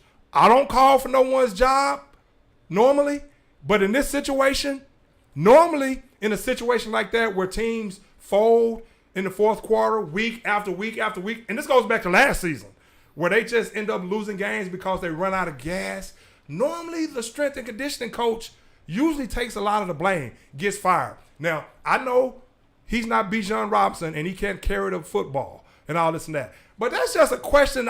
That's just something that I just throw out there, and I know a lot of people don't talk about this. Who is the strength and conditioning? Well, whoever he is, he maybe needs to be fired if Sarkisian wants this program to take the next step. Because when you continue to fall like that in the fourth quarter, week in and week out, in the second half, the end of the third, fourth quarter, going back to last season, normally the strength and conditioning coach is ousted.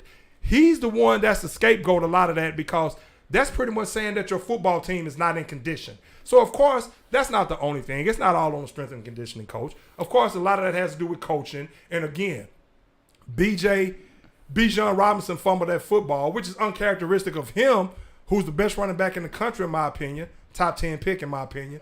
But at least top 15. Whoever's drafting a running back, whoever needs a running back to go along with a potent offense, to go along with other weapons, Bijan Robinson is the guy next season. There's no if, ands, buts about it. It's not no reason. It's not any reason to overthink it. No. Bijan Robinson, even though he had that fumble last week, is a top 10 talent in the NFL. But Quinn Ewers, we were talking about Quinn Ewers earlier in the show.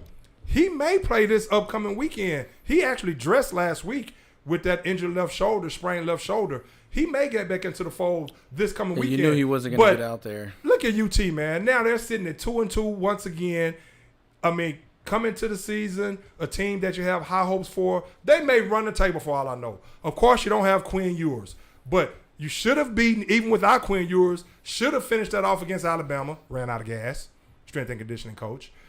And also, against Texas Tech, you had a 14-point lead, and you blow that game. You had a They blew a 31 to 17 point lead actually, with about 5 minutes to go in the third quarter.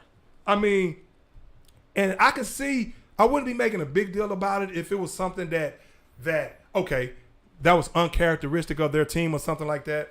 But it's been happening since last season with UT.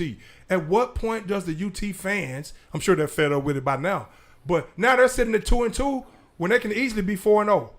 And I man, it's just that's just disappointing for UT because the talent, and I like what Sarkisian is doing, but you have to be able to finish these ball games. You have to be able to do it. Look, the two turnovers obviously hurt them. When you got Hudson Card, he throws an ugly interception. I mean, it wasn't even close. You can't blame the entire loss on him, but Bijan Robinson, then your guy, your stalwart running back, loses a fumble.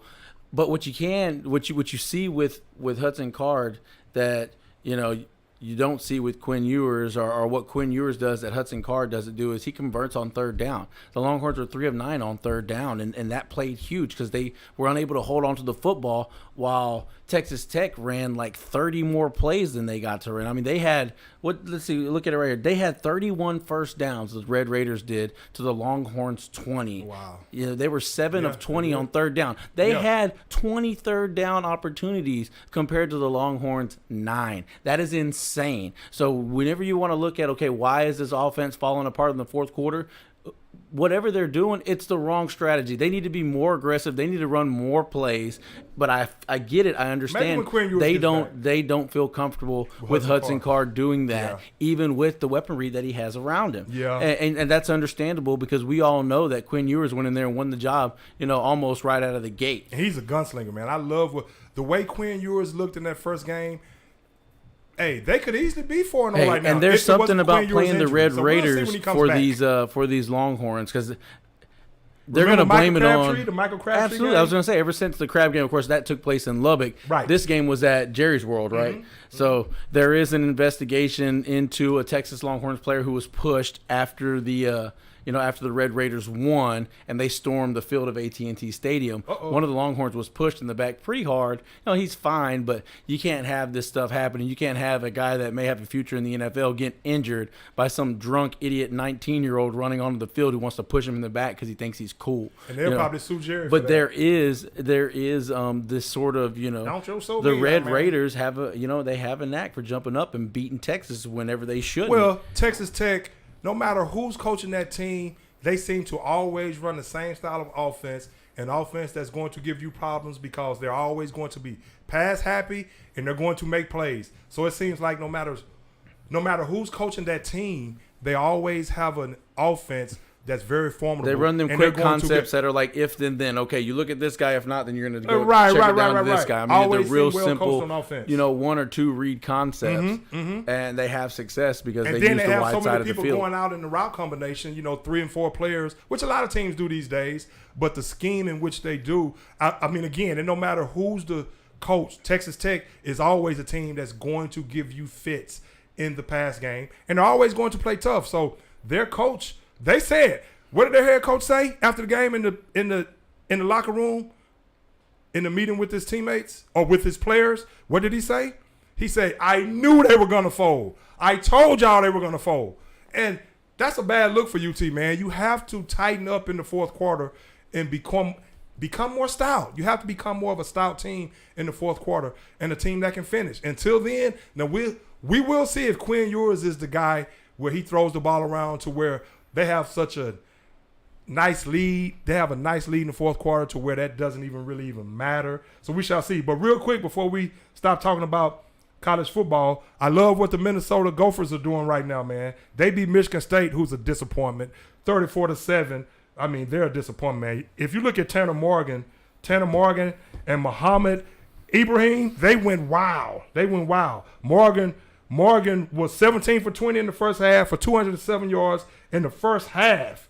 Hey, so what Minnesota is doing right now with P.J. Fleck, hey, man, he has those guys playing at a high level. That program is headed in the right direction.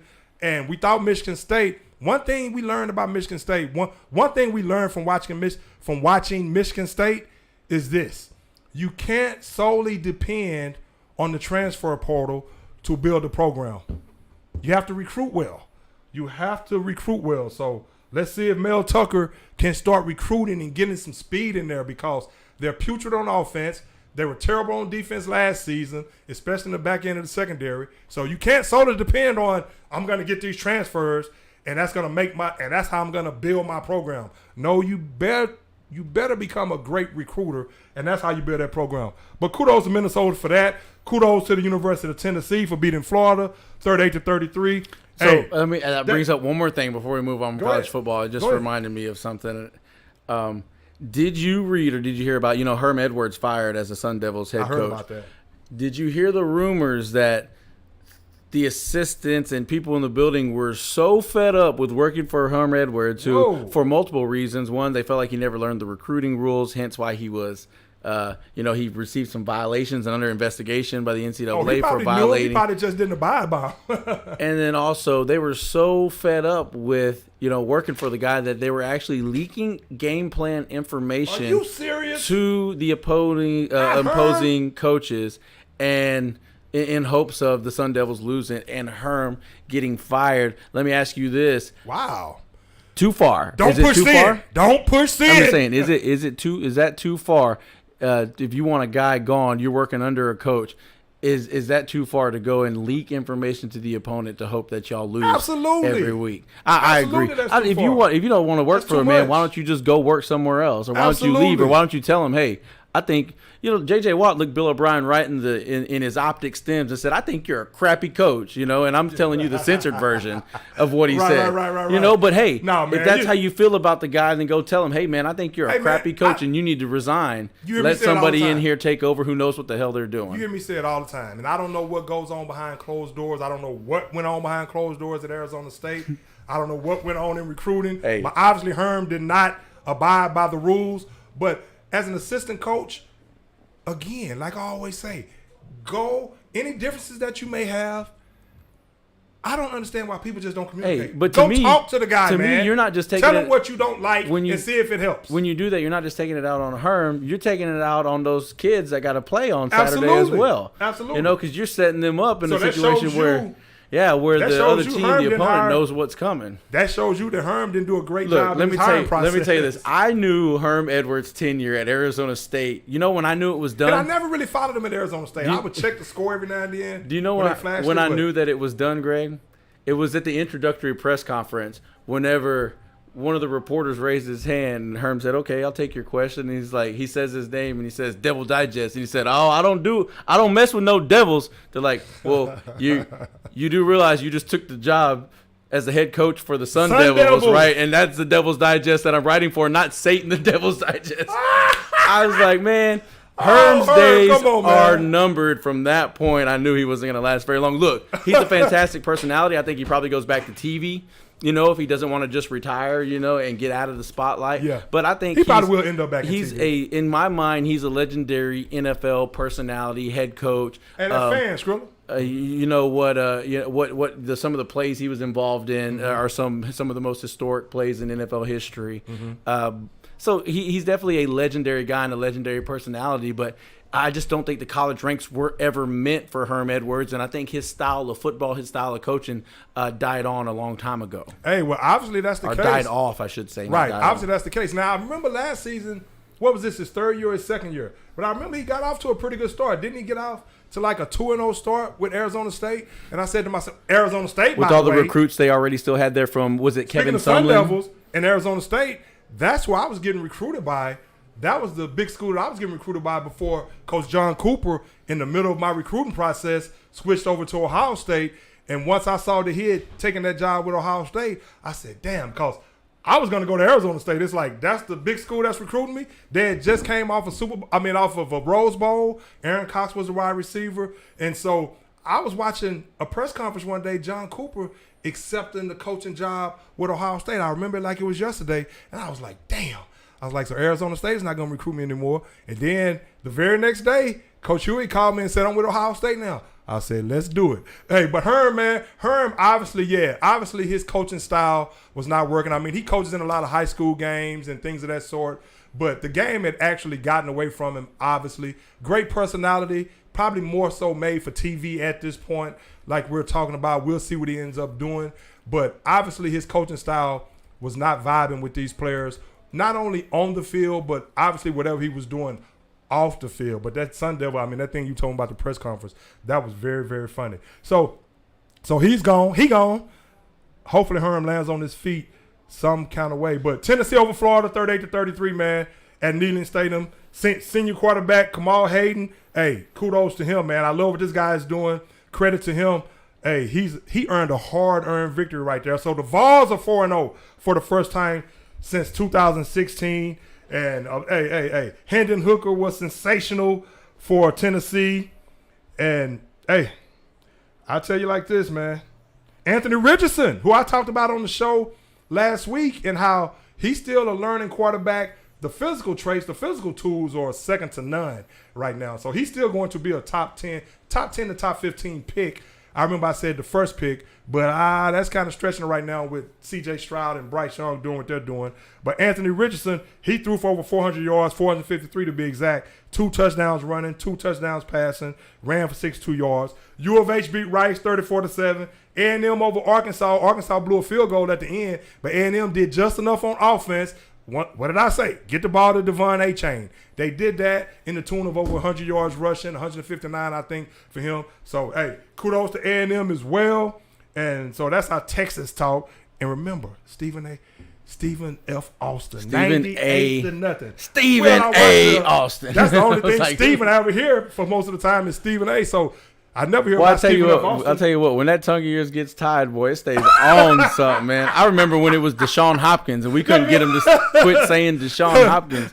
I was like, when did them two get together and have an offspring named Deshaun Hopkins? Hey, a couple years ago that happened quite a bit. That don't happen often at all anymore. But every now and then when you go 2 hours without any kind of break, I mean, maybe it might get twisted every now and then. Not often, maybe 2% of the time. But I'll tell you this, man. Great job by Arkansas. Great job by Texas A&M beating Arkansas, an Arkansas team who's very good this year. Alabama has Arkansas this upcoming week. So we're going to see what Bama can do against Arkansas. Of course, Arkansas is coming off that loss. So Arkansas is going to be trying their best to get a victory, even though they lost, and even if they would have won, it would have been the same thing. Because you know what that victory against Alabama, that victory against Alabama means. You know, you're back in the conversation. You know, for a playoff spot if you can find yourself somehow in the SEC championship, and a win against Alabama puts probably the best team in that entire conference with one loss. You know, and then Georgia too. You know, now I have to look and see. I can't remember. Do they play in the East or the West? Georgia with I know Georgia's in the East, but I do. Arkansas. With Brock, Special Powers, Bowers. Are they in the East or the West? Reverses for touchdowns. The Razorbacks. 60 yards, 50 yards. Are the Razorbacks in the East or the West? In the SEC? Yeah. Are they with Georgia or are they on Alabama's side? You know what? That's a good question. That's a good question. But I know this. I know Arkansas has a good team. Arkansas has a good team. But you know what? Bama and Georgia in the same division, right? No. They're not in the same division. No, they're not in the same. No. Okay. Look at right see. I'm pretty sure. Ole Miss. Let me. Ole Miss is 4-0. Who else you have right there? Oh, that's the new SEC. I don't want the new SEC. I want the. Here we go. I'll pull it up. Georgia. Yeah, right. See, it's got Kentucky. Yeah. They have Stoops as the coach. So Arkansas is in the same side with Alabama, so that would play huge. A win against them would play huge when it comes to your divisional standing right now. In the overall, Arkansas is 3-1 conference. They're 1-1. You know, so they could put Alabama at 1-1 in conference, and they could go to 2-1 if they win, and that would put them over. They're the best team in the SEC West. You could easily say. Hey, well, you know what? I still think it's Bama and Georgia. Again, A&M, nice job by them. But Arkansas is a very formidable team. So, come on, man. It's the SEC. You know, again, you look at Ole Miss. You look at Kentucky, what they're doing with Stoops as coach. They're balling right now. I think they're ranked maybe in the top 10, if I'm not mistaken, at least 10 or 11. Tennessee, they're back. So, the SEC is locked and loaded. And we still have to see what Brian Kelly does with LSU. You know, LSU is still LSU. So, we'll see what they do. You know, they still have the talent and the athletes to get things done over there. So, the SEC is going to be a juggernaut. The Big Ten is going to be a juggernaut. So hopefully my Buckeyes, again, continue to be physical. Continue to be physical. And we'll say, hey, but moving on to some more NFL talk before we get out of here. We have about 15 more minutes to go to some NFL talk. Right now, Who is your front runner for the MVP? I'm gonna go with Lamar. I'm gonna go with Lamar Jackson, man. Lamar Jackson, Jalen Hurts is right there as well. But those two right now, and then of course Josh Allen is right there, Tua is right there. But if I had to pick right now, I would go with Lamar Jackson. I mean, the first quarterback since the 1970 Super Bowl merger to rush for over 100 yards in 2 consecutive games and pass for 3 touchdowns. He's doing it with his arms and his legs, Eddie. And they're now 2-1. Should easily be 3-0 if it wasn't for the defense blowing that game last week against Miami. Lamar Jackson is doing his thing, and he's going to get a record-breaking contract because of it.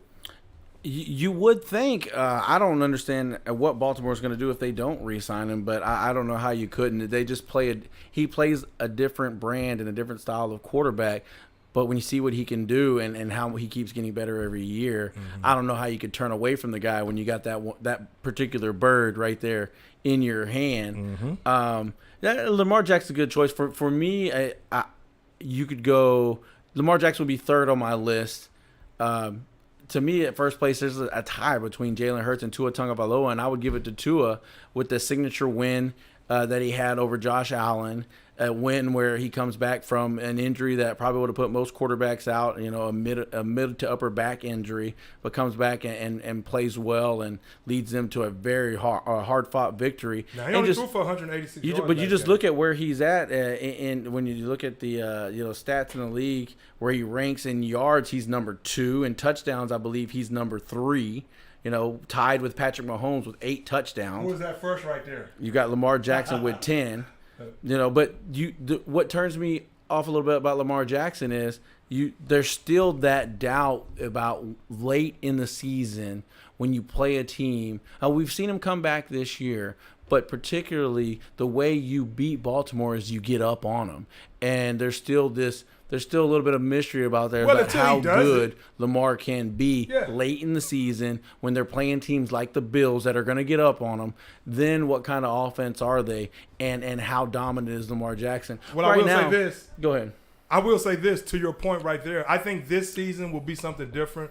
They're still utilizing Mark Andrews. And you could say that's probably why they haven't given him the contract, because if you think if he does have that big signature playoff win, he's got that contract. Yeah, I think they will now. And I think he's on par to be the MVP, and that would be his second MVP. So for now, of course, we're basing it on 3 games. So it's all speculation at this point about what he'll be able to do toward the end of the season. But I think the trajectory that he's on and what he's shown so far, I think he will be able to do that because of the weapons that he has at his disposal on the outside now. Now he has speed on the outside. Now you get J.K. Dobbins back in the fold and you implement that run game, become better at that. That would take some of the onus off of him, and I think that will open up things even more for him in that regard. So we shall see, but I have to go with Lamar Jackson. Yep. Jalen Hurts, threw for over 300 yards again. What can you say about this guy? Of course, one of my boys texted me and was like, well, Philadelphia really hadn't played anybody.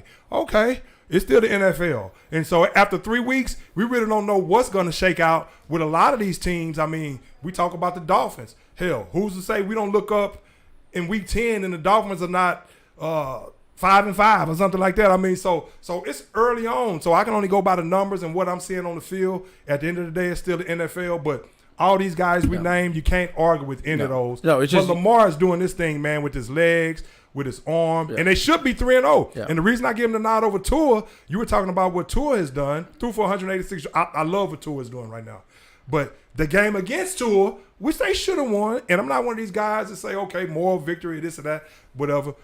What did he throw for over 300 and ran for over 100 in that game? I know he had 3 touchdown passes, like I just stated, and he rushed for over 100 yards in that game, which they should have won against the Dolphins.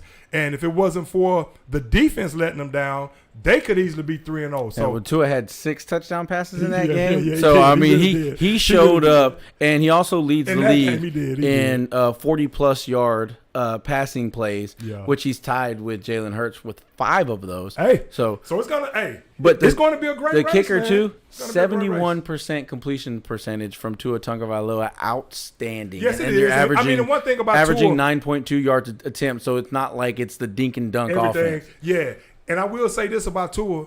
And I'm a Tua fan. Don't get me wrong. Y'all have heard me speak highly of him, and I still want to see how things progress. But like I said at the beginning of the show, the Dolphins are straight legit. I mean, Mike McDaniel has these guys playing at a high level. Tua was drafted number 5 for a reason, and he's always been an accurate quarterback. Now that they're willing to let him throw the ball downfield or calling plays where he's pushing the ball downfield, hey, they're more explosive and they're more dangerous. But Lamar Jackson, Jalen Hurts, Tua, Josh Allen, I mean, all these guys right now are right there, and I'm sure some other players are going to try to get into the mix. But I think right now it's those 4 players right there. Any other games? Really, there's no more games I really want to talk about from this past. Or is it? Well, no. There's a lot of games that happened. The last pack, but I would like to look Jaguars, ahead. man. How about the Jaguars? Well, I would like to look ahead to the Jaguars-Eagles game noon on Sunday. The Jaguars traveling up to Peterson has those guys playing at a very Philly. high level, very confident level. Now that right there is showing me that a lot of that last season had to do with the coaching staff with Trevor Lawrence, because you see the complete turnaround and just the attitude. And you know I'm an Urban Meyer fan. I love what he did for the Buckeyes, and he'll probably end up coaching at a school next season, maybe even Nebraska. Who knows? But you know he's going to go to some college program and turn that program around. So make no mistake about it. Say what you will about Urban Meyer and the trouble he got into at Jacksonville and the debacle that he had in Jacksonville. You know if he goes to another college team, that team is going to be a juggernaut. But I'll say this. Doug Peterson, he's coming there and he's changed the culture of that Jacksonville team. Now they're looking more like the team back in the day, Saxonville. Remember that nickname? That defense is flying around and they're balling. But the confidence level that he has his quarterback at right now, the players around him, the scheme, the attitude, everything in Jacksonville right now is looking like they're legit. Yeah, it doesn't look like a fluke. They've got Josh Allen. No, not that Josh Allen, but the one coming off the edge out of Kentucky. Real talk. This guy is a monster. And they still have Duval. They still have Ngakoue, disrupting some things. They're just James Robinson. They are. And Etienne hadn't even got rolling. They are a team where you look at Doug Peterson. He went in there and he saw a whole bunch of weapons that were just being misutilized, and he went in there and he turned that whole place around. Trevor Lawrence was spectacular this past weekend. Yes, he was. And 3 TDs, no interceptions. They're doing things that that they haven't done since they the days when they were good with Blake Bortles and going to an AFC championship. Right on. They look like an offense that can explode at any time. They beat the dog. You know what, out of the Indianapolis Colts, who just beat the Kansas City Chiefs in a dogfight. So that tells me right there, this matchup where they're going up to Philly is going to tell us a lot just about how good this Jaguars team and is. how good Philly is. Because let's face it, we all knew that once Trevor Lawrence flipped the switch, we didn't know when it was going to be, but we all knew once he flipped the switch that at the very least they're going to be a team that can go out there and score points because he's just that guy. Mm-hmm. He's the guy that can turn these average receivers into Pro Bowlers because he's just that good and that talented with where he puts the football. He makes it easy for you. He's flipped the switch. Yeah. So now he really has. The fact that Mike Caldwell has that defense playing lights out. He's been a winner at all levels of his career. They're poised college. Right now when you look at it. How could you not see them as the favorite to win the AFC South? Real talk. It's just I want to see another matchup against the Colts because maybe the Colts just kind of have the Chiefs number where they're going to play them in some very close games. Those teams are very familiar with each other over the past few years. But like we talked about last week, I was like, it wouldn't surprise me if the Colts go and reel off 5 wins in a row, even though we just saw them get shut out by the Jaguars and tie. Great job, and tie the Texans. And they may very well have been, but they're the Chiefs and they don't throw games away. And they that was very uncharacteristic of them. Yeah, the Colts had Travis Kelce dropping a touchdown. That defense had something to do with it. Well, they were hitting his ass all day long. They were. When he dropped it wide open, I'm not going to say wide open. Right. The pass that he normally catches. No, I know exactly what player you're talking about. Muff punt that led to points. But that was that defense finally getting penalty physical. By Chris Jones. That penalty was a bunch of bullshit. I tell you that. Yeah. With Chris Jones. Yeah. Did you see that? I did. I actually because I was going back and forth, obviously watching the Texans, and I came back like 2 TVs right after. Set up, yes, I came back right after. All that high technology shit. They had just called the penalty, so I didn't get to see what it was, but all I got to see was the result. Yeah, I got afterward. I got you. But He just got up and said something. Bro, refs, they chirp all the time. I thought that was very uncalled for to make that call right there. And again, not to disregard what the Colts were able to do, they were very happy to get that win. It's the NFL. You win at all costs. However you can get it, take it. I mean, get in where you fit in. So they won that game. Kudos to them. I mean, but you of course, hold the I think Chiefs that's to under gonna 20 points. That's going to humble the Chiefs up, and that's going to make them. That's going to make them really. Who do the Chiefs have this week? That's more than one drop pass. I mean, that was a very disappointing. Yeah, they seem. The Chiefs went in too cocky. Well, they're going not focused. They're going to play the Buccaneers, where it could be a bounce back game. Speaking Tom of the Brady Buccaneers in Green Bay, starving for weapons. Yeah, he's starving for weapons. Green Bay and Tampa. That was a defensive battle last week with the two of the greatest quarterbacks of all time, Tom Brady and Aaron Rodgers. That was a defensive game. The pedestrian numbers by the quarterbacks, but again, Tom Brady, to your point, he's depleted at the wide receiver position with his top 3 receivers. So I'm glad you brought that up so we'll see what KC. So it's almost like both of these teams right now are hungry for a win because they do not want to be 2-2. Bills and Ravens have a big game. Be a good one. Yeah, it's going to be you're going to see 2 very mobile and almost unorthodox quarterbacks go out there and play. That should be exciting to watch. And it kicks off on Thursday. Dolphins-Bengals. Bengals starting to bounce back. Bengals got to win Joe against Burrow, the Jets. Yeah. Joe Burrow looked a little bit more like the Joe Burrow that we're used to seeing. Dolphins is a big test. Could this be a game where maybe the Dolphins have a little bit of a hangover playing a very tough game in Miami, a very taxing game? They're going to be in the ice Monday, Tuesday, and Wednesday trying to get ready for Thursday. Have the stamina to not let the Bengals beat them at home on a Thursday night?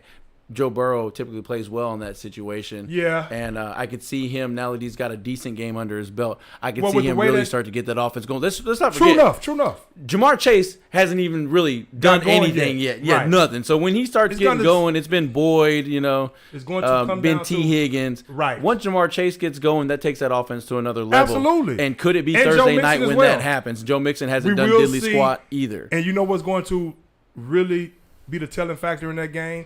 If that Bengals offensive line can control that Dolphins pass rush, which we saw the Dolphins do some things in the last few games on the defensive side of the ball, like we've talked about. So how is that going to play out? So, of course, there are some other games that we can probably harken back to from this past weekend or look forward to. But again, we're going to see the Chargers and the Texans this upcoming Sunday and have some fun, man. Of course, the Chargers are trying to become 2-2, and the Texans are trying to get their first victory. So it's going to be fun to go to Reliant and just kick back and chill. And a text on the text line just made me think about from Richard Johnson. He was talking about I missed the text when we were talking about Herm Edwards and the leaking of the information. How liable do you think the university or the coaching staff could be if it was proved that they leaked information in a particular game and a player got hurt? And that player had an NFL future that now is not so bright because they got hurt. Well, in today's age, the player would definitely probably try to sue in that situation. Absolutely. This is a can of worms that I can't wait to see when they start to dig and get to the bottom of this. I'm glad you brought that up because I'm going to delve more into that. I'm going to read more about that. And then maybe at some point I can elaborate and expound on it more because I have more information. But all I know is that I do know that Herm got fired. And obviously he wasn't doing the job that they thought he would do. But you're telling me some things that I was not privy to. So I definitely and it's going to cause some Division I athletic directors, to sort of do the Drake whenever it comes like hiring old NFL coaches that are basically retiring from the NFL to go coach college. They're having more success bringing guys from the high school ranks and turning them into college coach or bringing guys that are offensive coordinators, defensive coordinators from already prominent programs and making them head coaches. I don't think you're going to see too many more of the Herm Edwards type of guys come from the NFL. Who hasn't coached in a while, former NFL coach, really just a strong personality, but really hasn't shown that he's still even really interested. You'll still see the guys that start in the college ranks and then go back, after the NFL, like Bill O'Brien. You're not going to see that old school. You're not going to see Bill Parcells, Herm Edwards type of coaches go from the NFL and go and get that job like you saw Herm do. And I think the reason they hired Herman from the start was same reason you won't see Dabo Swinney get the head coaching job at the Houston Texans. We're just talking two different, styles of football that they coach. Times, right. And the thing about it is, I think they originally hired Herm Edwards because they thought he would be a great recruiter. A lot of that goes into it when they make these hires. They like, can he get the players in here?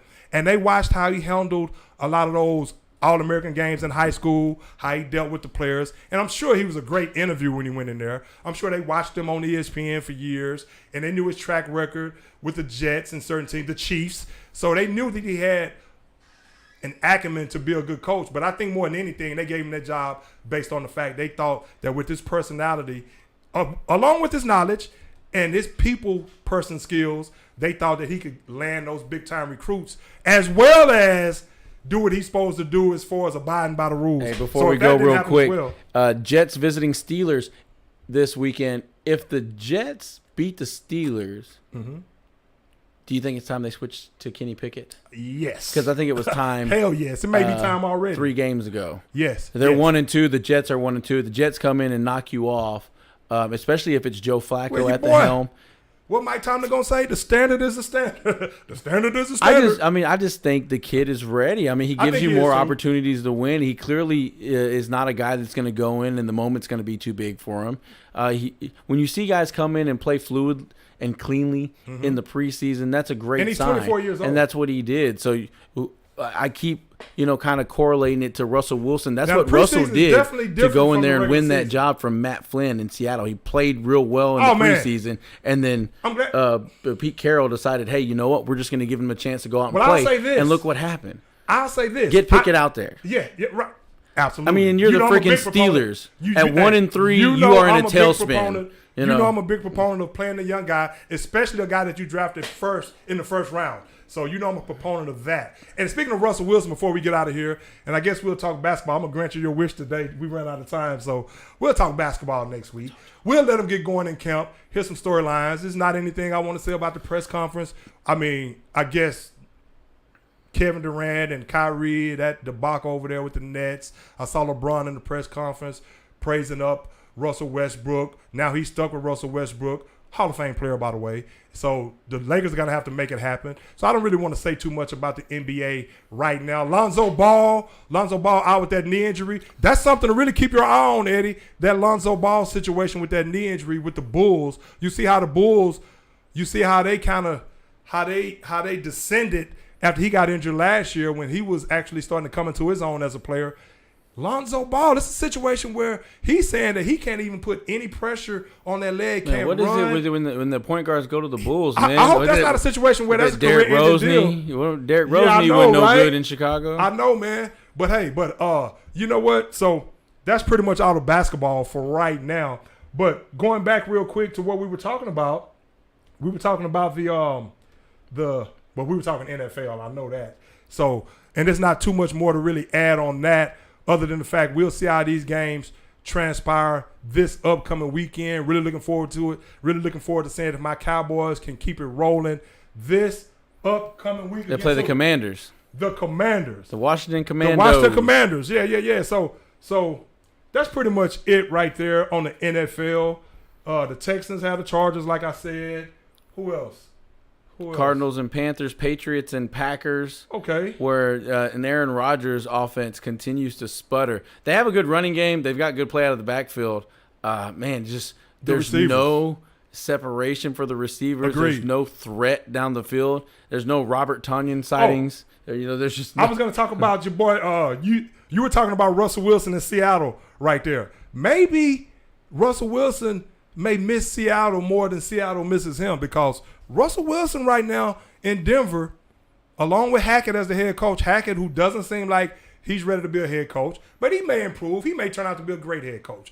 I'm not ready to totally judge him, but some of these mistakes as far as clock management and things we've touched on the last couple of weeks, that's become very glaring. The offense is putrid in Denver, but that defense is not going to be able to hold up for them. And the $250 million quarterback seems like he may be over the hill, but I hold out on that. I don't think so. I think what needs to happen is I thought he was losing some last season, but we'll see. No, I just there was no really threat of the run in Seattle. They were throwing the ball. Teams knew they were going to throw the ball. He don't seem as confident. Well, not at Denver, he can't put a team on his back anymore. The Texans were all in his face. Maybe when he gains more. San Francisco's all in his face, even though they're able to pull that game out. Somehow they're finding ways to win games. I just don't feel like, with Nathaniel Hackett being a first-year head coach and with Russell Wilson being the quarterback there could be a bit of a power vacuum that they're trying to fill when it comes to who's in charge of what they're going to do going forward as far as the offense. Obviously, Russell Wilson is pretty much saying Nathaniel Hackett is in charge. Exactly, and you could tell. Yeah, but at the same time, Russell Wilson shouldn't be totally saying that. At some point, him being a Hall of Fame quarterback and the winner of a Super Bowl, taking his team to 2 Super Bowls in Seattle with the success that he's had, garnering $250 million, at some point, he has to get rid of the nice guy. I'm not saying don't be yourself and be a character guy, but you have to speak up, Russell Wilson. You have to say what's on your mind, man. You can't always play nice guy. I think it's a similar situation to when Gary Kubiak was there in Denver, and then here comes in Peyton Manning, the veteran that's been there for a while that does things a certain way. Mm-hmm. But Peyton went in there and he established with Gary right off the bat, we're going to learn your system, but I'm going to run it my way, and I'm going to implement and blend a lot of the stuff that I do into it.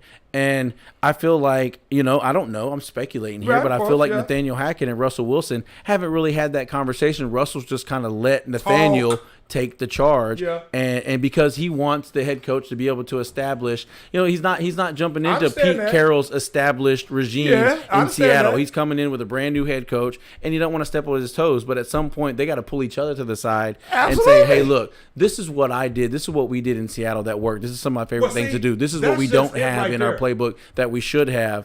And well, that conversation, for one, it should have gone on maybe after week 1. And he needs to go to Thackett in the middle of games and say, hey, we need to do this right now. Because clearly Nathaniel Hackett is not up to speed with his play calling as far as selection and as far as getting it in time. Right. Russell needs to realize that he's the first-year head coach. And even though he's the head coach, but he can help him along by implementing some of his strategy or some of his suggestions, and they work together. I always say, communicate. We talked about this with Matt LaFleur and Aaron Rodgers, where that was that little bit of standoffish competition between them two, that first year when they first got there, and the offense struggled because of it. Aaron Rodgers is still Aaron Rodgers, was able to do some things, still had his big target over there in Devontae Adams. And even though they've got good receivers in 0-3 Raiders in Denver, you just feel like they're hamstrung by an offense that doesn't know how to get out of its own way. Yeah. Hey, but you know what? It's early, and I said that about Russell Wilson. I still don't think he's the player I don't know if he's worth $250 million right now. Now, as the season progresses, I may change my tune if he starts balling. Yeah, when you got something named Drew Lock throwing the ball around in Mile High, he becomes worth a lot more. You're willing to pay a lot more to get somebody like Wilson to throw the ball. They were paying him on his past performances and hoping, obviously, because Drew went straight to Seattle and got beat out by Geno Smith. I know. And Seattle has come back down to earth after that opening night victory against Denver. Of course, they were fired up because Russell Wilson was coming back to town. But hey, they have to meet at a common place. They have to meet halfway, and they really have to get some things established. Let me ask you this before we go. I think they'll get the chemistry going, but I don't know to what degree. I really don't. Before we get out of here, there is chatter coming out of Las Vegas. Some fans posting on the internet, posting on Twitter. McDaniels needs to be fired.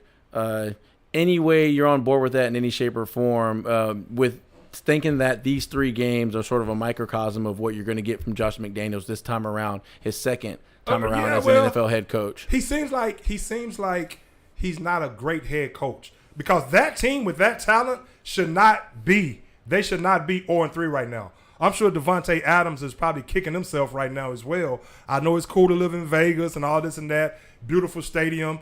And I'm sure he likes Vegas better than Green Bay. I'm just go out on him and say that.